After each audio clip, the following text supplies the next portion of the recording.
नमस्कार, मैं हूं सैयद सुहेल। 5 की पंचायत में आपका स्वागत है।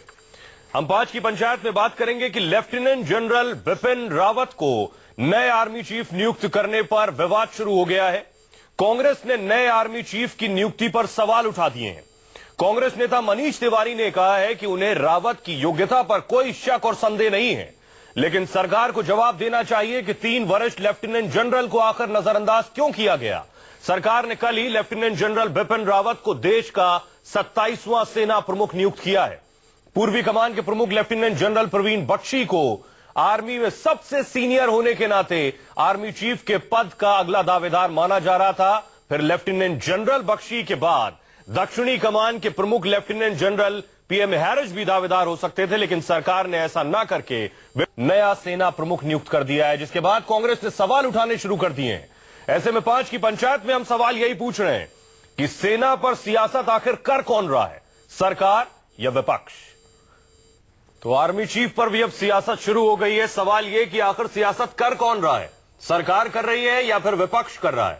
इस पर चर्चा के लिए हमारे साथ बहुत ही खास मेहमान गोपाल कृष्ण अग्रवाल, जो कि बीजेपी प्रवक्ता हैं, राजीव त्यागी कांग्रेस प्रवक्ता, retired major general P K. Sehgal defence expert के रूप में हमारे साथ हैं, और retired major general R K. Malhotra defence expert के तौर पर हैं। सबसे पहले गोपाल साहब, मेरा सवाल आपसे है, आपने lieutenant general Bakshi, lieutenant general PM Harris, lieutenant general BS Negi की वरिष्ठता को आखिर क्यों नजरअंदाज करते हुए लेफ्टिनेंट जनरल बिपिन रावत को आर्मी चीफ बनाया है? इस सवाल का जवाब है आपके पास? बिल्कुल, सरकार ने जो आज मीडिया न्यूज भी है, कई भी है कि उन्होंने जो इनको ज्यादा सूटेबल बना, बिपिन रावत जी को ज्यादा सूटेबल माना है, और ये with in the government prerogative है। अगर आप ये कहते हैं, अपोजिशन को भी देखो, वो कह रहे हैं कि सरकार अपोजिशन और देश को कारण बता दें तो मैं आगे कारण तो बता ही रहे, लिखा भी आ रहा है कि उनको ज्यादा सूटेबल माना गया, नहीं तो और क्या कारण हो सकता है?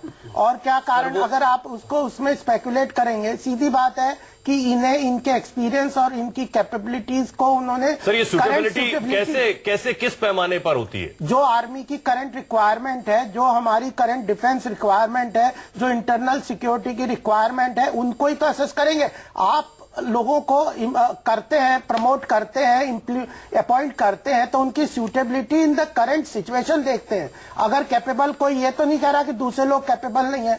इनकी सूटेबिलिटी अगर सरकार को ज्यादा लगी और लगी है, जिसके कारण अपॉइंट किया, और विद इन द उनके प्रेरोगेटिव है, विद इन द पावर है, अदरवाइज तो फिर सरकार का रोल ही क्या है? फिर तो आप कह दीजिए कि सरकार कुछ करेगी, अपने आप ही होता रहेगा सबका अपॉइंटमेंट। तो इसलिए यह चीजों को समझना आप ये कह रहे हैं कि वरिष्ठता को अगर किनारे कर दिया गया है तो उससे ज्यादा किनारे कर दिया गया, ये आप कह रहे हैं। नहीं सर, मेरी बात नहीं कह रहा, सवाल तो सुन लीजिए। हाँ। मेरा कहना ये है कि आप ये कह रहे हैं कि काबिलियत को ज्यादा तरजीह देते हुए वरिष्ठता को अगर हमने नजरअंदाज किया है तो इम्पोर्टेंट देश है और जो इंसान सबसे काबिल है उसे हम लेकर आए। नहीं, केवल नजरअंदाज किया, ये तो आप कह रहे हैं, हम नहीं कह रहे।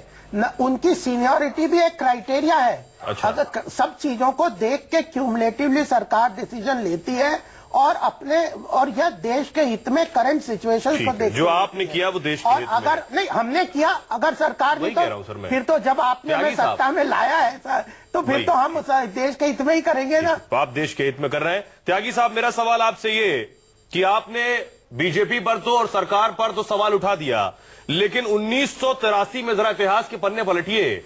1983 में इंदिरा गांधी ने लेफ्टिनेंट जनरल एस.के. सिन्हा पर लेफ्टिनेंट जनरल ए.एस. वैद्य को चुना था, और उसके बाद लेफ्टिनेंट जनरल एस.के. सिन्हा ने इस्तीफा दे दिया था।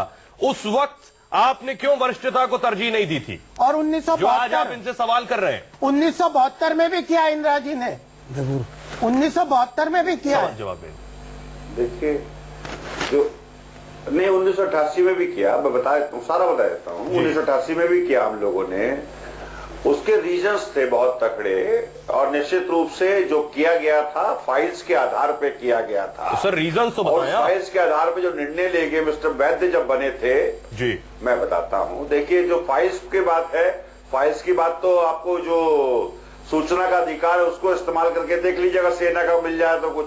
लेकिन जो मैं कह रहा हूँ उसके बहुत बड़े मायने हैं। मिस्टर वैद्य की नियुक्ति होने के बाद देश को एक ऐसा जनरल मिला जिसने बहुत सारी चीजें की जो कि आपके इतिहास में अंकित है। पहली बात, हमारी मंशा बहुत स्पष्ट है कि जो नए जनरल बन रहे हैं हम उनकी काबिलियत पे कोई प्रश्न चिन्ह नहीं लगा रहे हैं। ठीक है। और सरकार से अगर सवाल पूछ रहे हैं, हमें पता है सरकार से कोई सवाल पूछिए तो सरकार कहती है आप देशद्रोही हैं। नहीं राजीव जी, उधर मत जाइए, उधर मत जाइए। लेकिन राजीव जी सवाल सीधा है, आप अपने सवाल से भाग रहे हैं। जब आपने खुद 1983 और 1972 में ऐसा किया था, जब आपने जवाब दे रहा हूं ना, मैं जवाब दे रहा हूं जी, मैं जवाब दे रहा हूं। जवाब सुन तो लीजिए भाई साहब। फरमाइए फरमाइए। जवाब स्पष्ट है। Central vigilance commission, CBI, Lokpal और चीफ जस्टिस महोदय से लेके पूरे सुप्रीम कोर्ट से जो सरकार का टकराव है वो जग जाहिर है। सर आप कहां जा रहे हैं? डायरेक्टर अभी सरकार सर मैं आपसे सवाल कुछ और पूछ रहा हूं, आप सुप्रीम कोर्ट और लोकपाल तक चले गए। आउट ऑफ द वे जाके नहीं बनाया।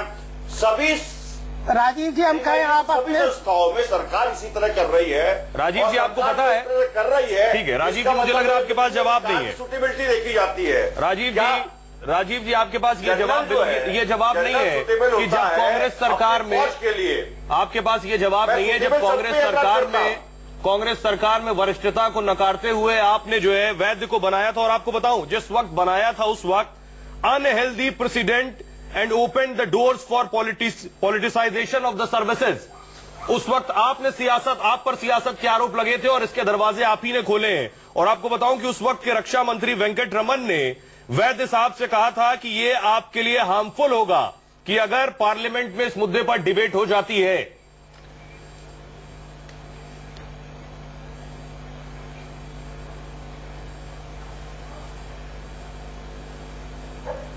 जी राजीव जी। अच्छा मुझसे पूछ रहे हैं आप जी? आपको सुहेल साहब बहुत स्पष्ट है कि सरकार, वर्तमान जो सरकार है, वर्तमान सरकार का सभी नियुक्तियों में जितने भी संवैधानिक संस्थाएं हैं उसमें इसी तरह का चरित्र रहा है।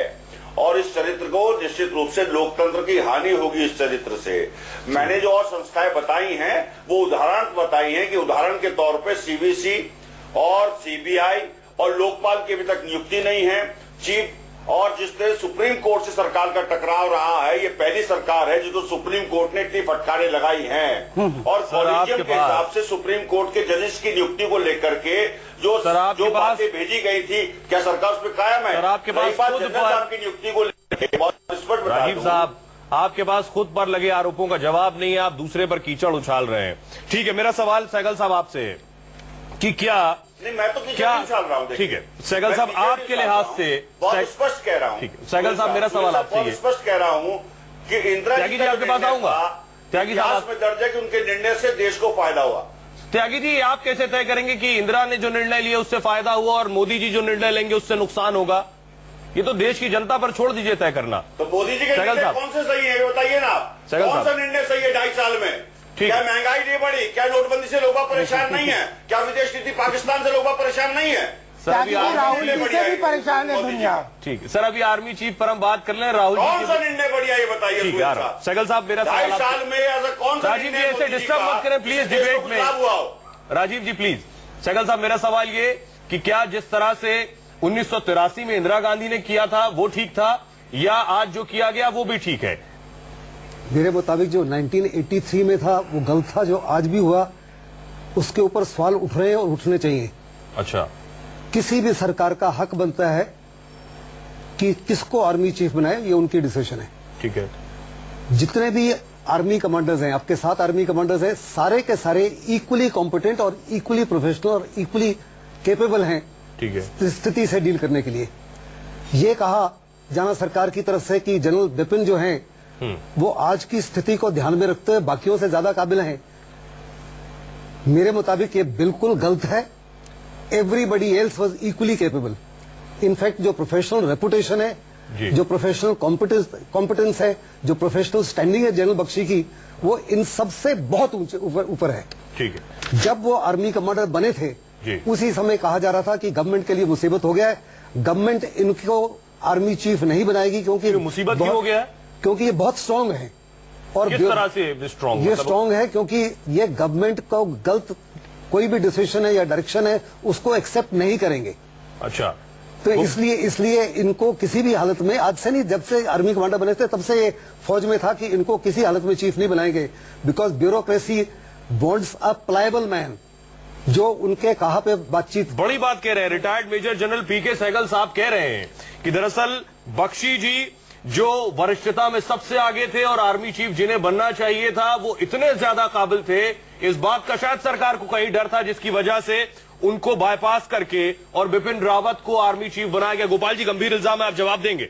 नहीं, देखिए, यह तो इनका व्यक्तिगत सोच होगा, ऐसा नहीं हो सकता, क्योंकि सरकार अगर कोई निर्णय लेती है, अगर आर्मी को आज हमारे पूरी जिंदगी आर्मी में बिता दी है। नहीं, तो ये तो फिर भी आर्मी में बिता दी है, तो इसका अपना व्यू हो सकता है, मैं ये कह रहा हूँ कि मैं तो कॉम्पिटेंट नहीं हूँ कि बख्शी साहब के या रावत साहब के कॉम्पिटेंस के ऊपर सवाल खड़ा करूं या बताऊं, लेकिन जब सरकार के ये भी मान रहे हैं, बख्शी साहब भी मान रहे हैं कि सरकार के पावर में है उनकी उसकी। सर, लेकिन बख्शी साहब सहगल साहब बड़ा आरोप लगा रहे हैं। मल्होत्रा जी, मेरा सवाल आपसे यही जो बात पीके सहगल साहब कह रहे हैं कि दरअसल बख्शी साहब जो कि इतने वरिष्ठ थे और उन्हें दरअसल आर्मी चीफ होना चाहिए था, और सरकार को क्या उनसे किसी तरह का डर हो सकता है, इस वजह से बिपिन रावत को चुना गया। आप मानते हैं, आप इत्तेफाक रखते हैं सहगल साहब की बात से?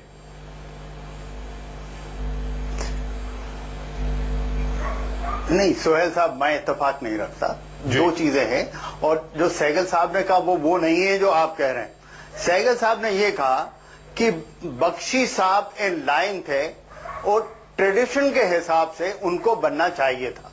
दूसरी चीज सहगल साहब ने ये कही कि वो एक स्ट्रांग आर्मी कमांडर थे, ठीक है, और इसलिए ये माना जाता था कि जो फौज के लिए ठीक नहीं है उसको वो नहीं मानेंगे।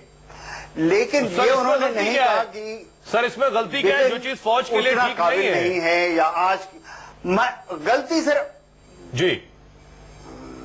देखिए सुनिए, मैं ये कहता हूं कि आर्मी कमांडर्स सब इक्वल हैं और हमें समझ आना चाहिए कि हमारे आर्मी कमांडर्स ही लड़ाई लड़ते हैं। जो चीफ है वो इंटरफेस है गवर्नमेंट के साथ, तो ऑब्वियसली वो सरकार उसी आदमी को चुनेगी जो ये समझती है कि वो इंटरफेस कर सके।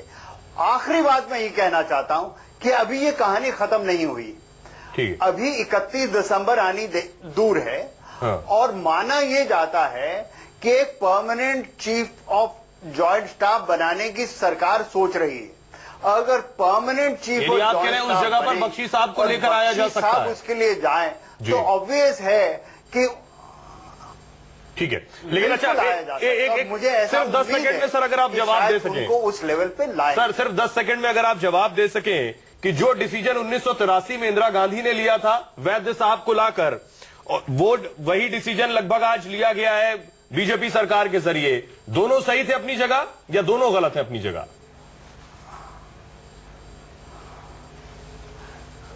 देखिए, सरकार किसी को भी बना सकती है, इसलिए उस हिसाब से सही थे।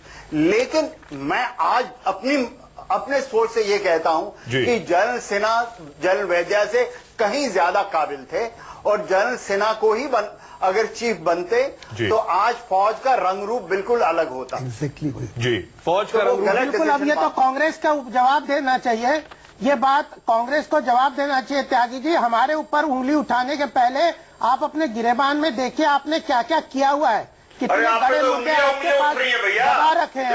आपकी तरफ भी उठ रही है चारों, और पांचवा अंगूठा भी उठ रहा है। आपने देश को अंगूठा दिया अब तक 2.5 साल में। जनरल सिन्हा की सारी आपने पेंशन काट रखी है। त्यागी जी, ऐसा तो मैं आप पढ़िए फौज का बजट का आपने फौज को 7वें वेतन आयोग में अभी तक कोई बेहतर चीजें नहीं दी है। अच्छा, एक संक्षेप में सहगल साहब आपसे जवाब। ठीक है, लोगों को हाथ में। त्यागी साहब, वक्त खत्म हो गया है, संक्षेप में सहगल साहब। एक बात, बड़ी बात यह है कि वक्त वक्त पर सेना के मनोबल पर बात की जाती है। कभी पारेकर साहब कहते हैं कि ममता ने कुछ कह दिया उससे सेना का मनोबल कम हो गया, कभी कोई और लीडर कुछ कह देता है उससे कहा जाता है सेना का मनोबल कम हो गया। जिस तरह सिन्हा साहब ने इस्तीफा दिया था शायद उसने भी मनोबल कम किया होगा। क्या इस तरह से बाईपास करने से मनोबल कम होता है? सेना का मनोबल जो है अटूट है। इन चीजों से सेना के मनोबल के ऊपर कोई असर नहीं होता। लेकिन जैसे जनरल मल्होत्रा ने कहा कि अगर जनरल सिन्हा चीफ होते तो आज देश की फौज का स्ट्रक्चर काफी अलग होता। इसी प्रकार आने वाले समय में लोग कहेंगे अगर जनरल बख्शी चीफ होते तो शायद फौज का काबिलियत और कैपेबिलिटी में बहुत ज्यादा फर्क होता। जी, मेरा सवाल आपसे सर। देखिए, ये बात आप मान रहे हैं जो बात कह रहे हैं? नहीं, हम ऐसे नहीं मान रहे, क्योंकि देखिए बात यह है कि जब ये सब जितने भी पैनलिस्ट हैं सब लोग कह रहे हैं कि सरकार के पावर में है कि वो किसको सिलेक्ट करे, और सातों जो भी चीफ आर्मी के थे कमांडर वो सब कॉम्पिटेंट है। अगर इक्वल कॉम्पिटेंट है और उसमें से कुछ सूटेबिलिटी देख के सरकार ने किसी को अपॉइंट किया, कोई जिम्मेदारी दी, और मल्होत्रा साहब कह रहे हैं कि और भी पोस्ट है और भी अपॉइंटमेंट हो सकते हैं, तो इन चीजों को जब तक सरकार के नजरिए से नहीं देखेंगे, आप उंगली तो किसी के ऊपर डिसीजन उठा सकते हैं, लेकिन वह बात ठीक नहीं है। आप अल्टीमेटली सरकार के ऊपर उठाते हैं तो वो कहीं ना कहीं असर आर्मी को कहीं ना कहीं हार्म करते हैं। त्यागी साहब सिर्फ 10 सेकंड में जवाब चाहेंगे। उस तरह से कांग्रेस में भी बहुत से वरिष्ठ नेता भी हैं, बहुत से काबिल भी हैं, लेकिन अध्यक्ष के नाम पर तो सबकी बात नहीं होती है। कुछ उसी तरह से आप इसे इंप्लीमेंट कर सकते हैं इधर? देखिए, राजनीतिक पार्टियों के निर्णय आजकल बड़ी फैशन बन गया है कि हर चीज में राजनीतिक लोगों को, राजनीतिक पार्टियों पर जो है ना टिप्पणी करिए और उन पर व्यंग कसिए। राजनीतिक सिस्टम है ना सुहेल साहब, प्रजातंत्र है तभी देश सुरक्षित है, ध्यान रखिएगा, तभी आजादी सुरक्षित है। सर, जहां जहां देश पूरे विश्व में प्रजातंत्र हट करके दूसरी व्यवस्थाएं चालू हुई है, वहां चीजें खराब हो गई हैं। और गांधीज के बारे में स्पष्ट कर दूं, गांधीज हमारी सेंटर ऑफ ग्रेविटी है कांग्रेस की जी, और हम लोग बाग उनको मानते और मानते रहेंगे। बहुत बहुत शुक्रिया आप सभी मेहमानों का इस चर्चा में शामिल होने के लिए। एक छोटे से ब्रेक के लिए रुक रहे हैं, लौट रहे हैं कुछ ही पलों में।